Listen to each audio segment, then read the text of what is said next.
நீங்கள் 10 பொருத்தம் பார்க்குறீங்களா, ஏஎல்பிக்கு பாருங்கள். 10 பொருத்தம் பார்க்குறீங்கன்னா ஏஆர்பி பாருங்கள். ஏஆர்பின்னா என்ன, அச்சய ராசி தசா பொருத்தம்னு சொல்லுவோம்ல, தசா நடத்தக்கூடிய நட்சத்திரங்களுக்கு பொருத்தம் பாருங்கள். பிறப்பு ராசி பிறப்பு நட்சத்திரங்கிறது இருக்கானே இருக்குதான்.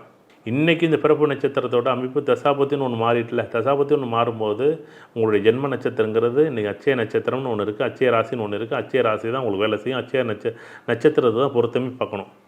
அப்போ என்ன பண்ணுறோம், இப்போ ஆணாக இருந்தாலும் சரி பெண்ணாக இருந்தாலும் தனிப்பட்ட சுதந்திர முடிவுகள் எடுக்கலாம். ஆனால் முடிவெடுக்கும்போது நான் இப்பயும் சொல்கிறேன், 21 வயதுலேருந்து 30 வயதுக்குள்ளே திருமணத்திற்கான காலம், இதுக்குள்ளே திருமணத்தை பண்ணுங்கள். சரி, இதுவே லக்கணத்தில் சூரியன் இருக்குது.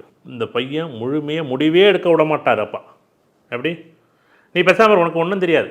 என்ன தெரியும் எப்போ, 27 வயசில் பையன்.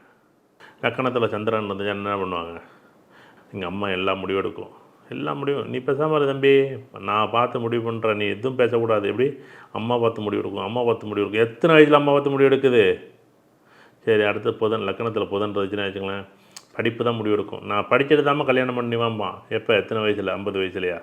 தயவு செய்து வேலைக்கெல்லாம் ஆள் எடுக்கலைங்க. உங்கள் வாழ்க்கைக்கு, வாழ்க்கை துணைக்கு கடைசி வரைக்கும் உங்கள் கூட வரைக்கும் உங்கள் வாழ்க்கையை படி கட்டி உங்களை அந்த அந்த வாரிசையும் அந்த வம்சத்தையும் ஒரு தழைக்க வைக்கக்கூடிய ஒரு மகாலட்சுமி அது.